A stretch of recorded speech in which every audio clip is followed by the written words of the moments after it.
రక్షించుకున్న దేవుడు రాజులను పంపించొచ్చు. అక్కడ పెద్దవాళ్ళున్నారు వాళ్ళని పంపించొచ్చు. అలానే ప్రవక్తను గూడా పంపించొచ్చు.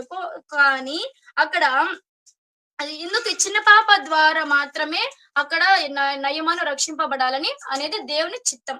అలానే మనం చూసినట్లయితే ఈ బాలికను అక్కడికి పంపించడానికి దేవునికి ఇష్టంగా మారినట్లు మనం చూస్తున్నాం. కొన్ని సందర్భాలలో దేవుడు మనకి శ్రమలు ఎందుకు అనుమతిస్తా ఉంటారంటే మన ద్వారా మన ఆ శ్రమ ద్వారా ఇతరులకి మనం పాఠాన్ని చెప్పే వరంగా దేవుడు మనకి కొన్ని శ్రమలను దేవుడు అనుమతిస్తూ ఉంటాడు. శ్రమలు ఎందుకు అనుమతిస్తాడు? కొంతమందికి సువార్త ప్రకటించొచ్చు. ఆ శ్రమల ద్వారా కొంతమంది బిడ్డలకి సువార్తను ప్రకటించొచ్చు.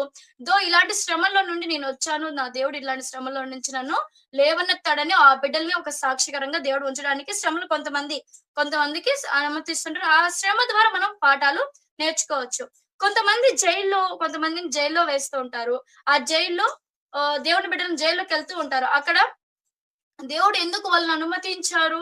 జైల్‌లో ఉన్న వారికి సువార్త ప్రకటించాలని దేవుని చిత్తంలో ఉంది కాబట్టి అక్కడికెళ్లారు. అలానే జైల్‌లో సువార్త విని రక్షింపబడిన వాళ్ళు గూడా చాలా మందిని మనం చూస్తాం.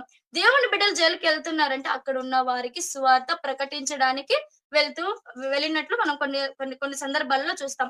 మనకు వచ్చే శ్రమలు ఇతరులకి సువార్త ప్రకటించేలాగా దేవుడు ఖచ్చితంగా మనకి చేస్తాడు. అలానే ఈ చిన్న బాలిక నయమాను ఇంట్లో పని చేయడానికి నయమాను ఆ చిన్న బాలికని ఉంచుకుంటాడు. వాళ్ళ దగ్గర పనిచేస్తున్న అమ్మాయి యజమాని దగ్గర మంచి పేరుని సంపాదించుకున్నట్లు మనము